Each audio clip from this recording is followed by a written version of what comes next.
Matches Balone. Hey guys, Balone here, bringing guys a different type of video.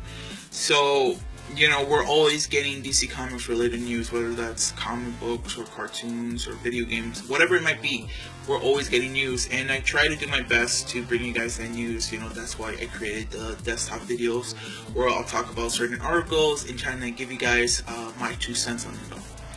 But we also get so much news that a lot of it is really just a quick statement saying something, and there's not a lot of information for me to kind of go over with you guys, right?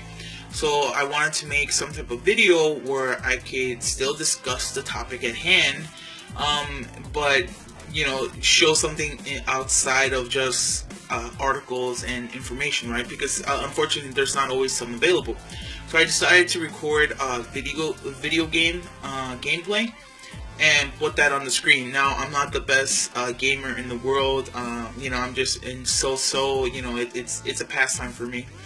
But I decided to record Injustice, the mobile game. Now, there was an update or an announcement that there's going to be an update for Batman v Superman content, but I couldn't find it on the mobile game.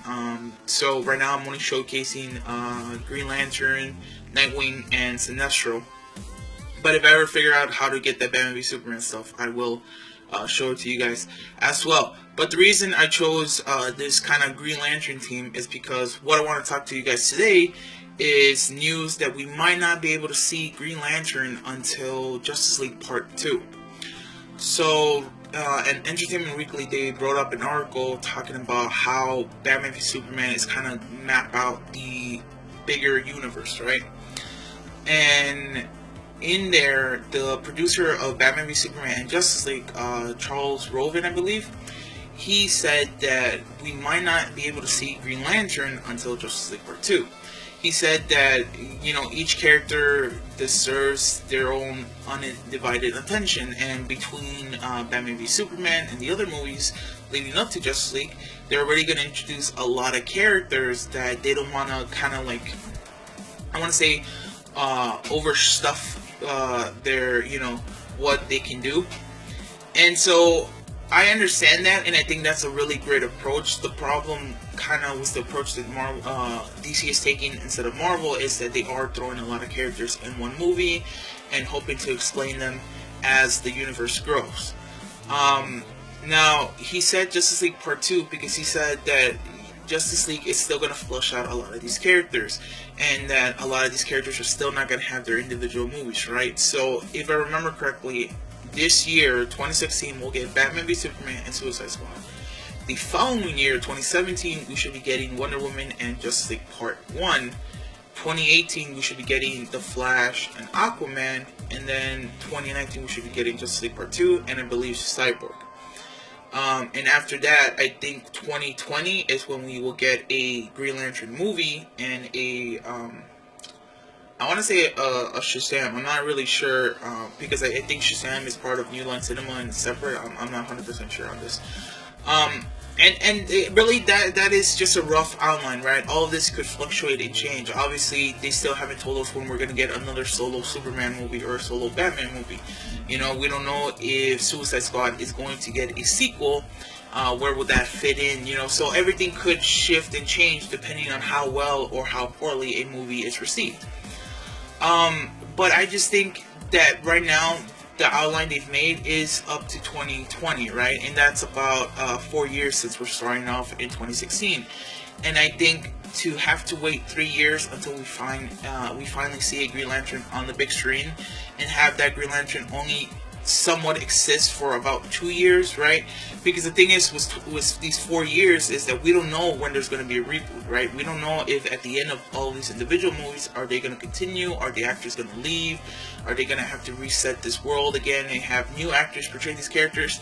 So nothing is set in stone, and so if up to right now the goal is to reach 2020 and have only 4 years of the DCEU, I think having only Green Lantern show up for 2 of those years is not the ideal or the greatest, right? Green Lantern's a really big character. He's always been a founding member of the Justice League, right? He was part of the Justice League before even Superman and Batman joined, right? If you guys know, the original Justice League, Batman and Superman weren't on it, and he is a big character. Now, Charles Roven, right, the producer, he does say that, their first attempt at Green Lantern, it wasn't the best, and that's why they want to really take the precautions they need to make sure they give us a really good Green Lantern movie, right, so it can be successful, and they're asking us to be patient. And I fully understand that, right? Now, I'm not against the Green Lantern Ryan Reynolds movie. I think it was fine. It's not the best movie, but I think it was still an okay movie. So I get where, the precaution is that, they don't want to fail again in the public's eye. But again, I just feel Green Lantern is one of those really big marquee characters that he should have been pushed a little forward in this timeline. Like I always say, we should have legacy characters over newer characters, right? And unfortunately, Cyborg, I don't think a lot of the general audience associates Cyborg with the Justice League, right? A lot of people associate Cyborg with Teen Titans because he was a part of the Teen Titans for such a long time, both in the comics and in the TV shows, that I think a lot of more people would connect that character to the Teen Titans. And vice versa, I think a lot more people connect Green Lantern to the Justice League. And so I really think Warner Brothers should have kind of switched that around and have Green Lantern really pushed up, right? If Batman, Superman, Wonder Woman are the first tier, Aquaman, Flash, and Green Lantern should have been the second tier. And so there's really not much to say. I am bummed out. Nothing's really set in stone. Maybe this is all just kind of throw us off, and we will see. They said that they're going to reference Green Lantern in Batman v Superman, but he just might not show up in Justice League Part 1, and he might show up until Justice League Part 2, or even later, right? His first appearance might be in the Solo movie, or the Green Lantern Corps movie, whatever they decide, right? We still don't even know which Green Lantern member is supposedly going to be a part of the Justice League, right? But yeah, that's pretty much my 2 cents and my thoughts on the whole thing. Like I said, there's just not a lot of information out, so I didn't feel this justified a desktop video because, there's like nothing I can show you guys in concrete. So this is really more of an opinion piece. I hope you guys enjoyed it. I hope you guys were able to stick around. I apologize for, the bad gameplay if I was doing awful. I'm sure a lot of you guys are better than me. But it's just so I can show you guys something on the big screen and not have to necessarily see my ugly mug. But yeah, guys, comment down below. Tell me what are you guys' thoughts on Justice League, Green Lantern not showing up until Justice League Part 2. You guys think it makes sense? You guys think it's a big problem not having him, show up sooner? Just tell me your guys' thoughts and opinions on this. Yeah, so like the video if you guys like it, dislike it if you didn't, and subscribe. Laters.